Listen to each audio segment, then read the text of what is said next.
It starts with a routine. 1. Wake up in a whirl of pearls. 2.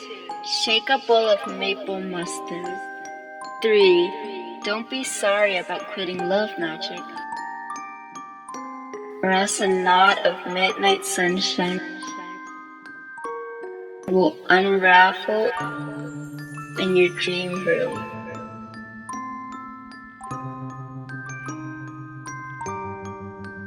And pinkening clouds will fever the sky.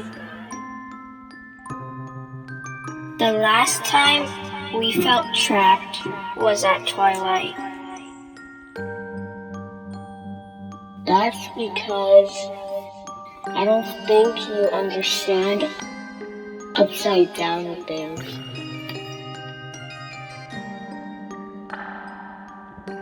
Where you pour yourself into her frantic skull. It smells like Asian furniture, like Beijing Rome in Guangzhou, where a coil of emptiness drifts, heartless, through the guts of her success. The hard part is struggling through someone else's abandoned emergency.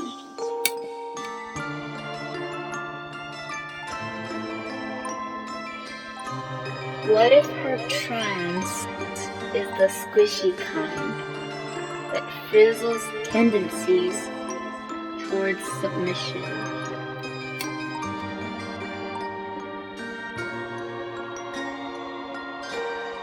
She was born in Saturn's sky. In daylight. In a polished breeze.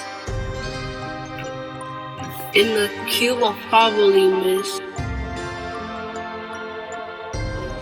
In a cradle of diamond sandwiches.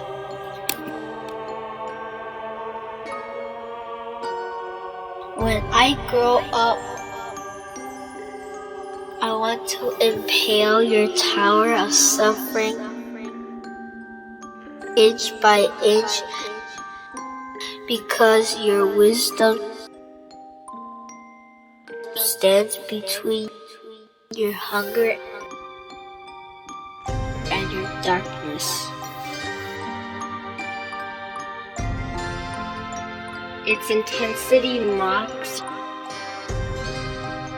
your gutless commitment to low main and crack and other sluggish murmurs. Your army pays for its knife in crooked heat and light years.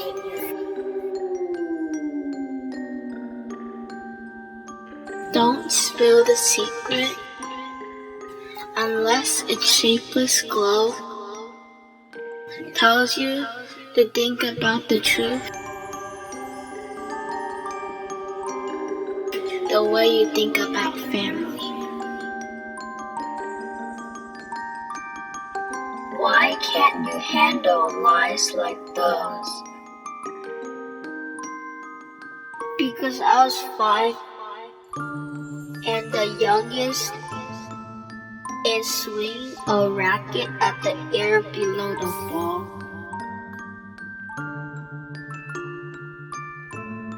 Because I was 5 and flailing my arms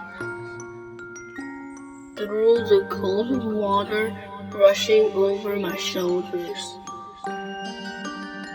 Because my mom stuffed sandbags into the gap under the garage door, but the storm gushed inside anyway.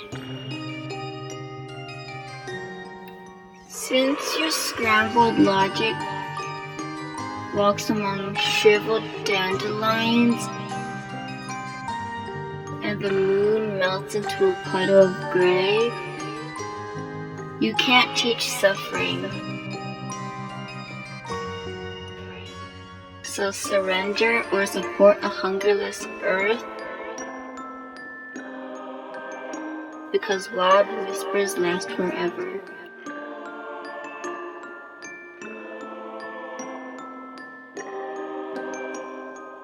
Imagine a fake tangle coming loose in a blue hole of borrowed hope. I come from a long line